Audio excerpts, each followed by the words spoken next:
2 ans après le début de la pandémie de Covid-19, le constat est sans appel. Les confinements et plus largement la crise sanitaire ont eu et continuent d'avoir des conséquences dramatiques sur les droits des femmes en Europe. La pandémie a eu un double effet. Le premier, de mettre en lumière les inégalités structurelles entre les femmes et les hommes qui étaient déjà prégnantes dans nos sociétés. Le second, de les creuser davantage, et cela dans tous les domaines.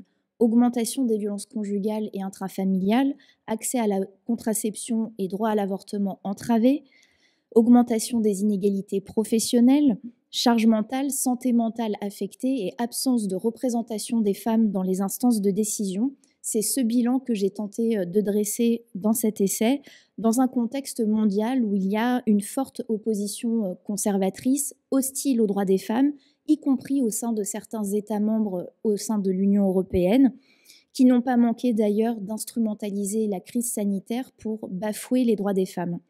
L'ouvrage lance donc un signal d'alerte. La gestion de la crise s'est faite avec les femmes, premières de cordée, mais sans elles dans les prises de décision. Si l'Union européenne a été au rendez-vous pour lancer le plan de relance, elle doit néanmoins accentuer ses efforts pour une meilleure coordination afin de favoriser une harmonisation par le haut des meilleures pratiques en faveur des Européennes. L'ouvrage est enfin un appel à la vigilance, et c'est ce que Simone de Beauvoir appelait de ses vœux, et à l'action pour intégrer la dimension du genre dans la réponse aux crises et à l'ensemble des politiques publiques, ce qui a malheureusement fait défaut jusqu'ici.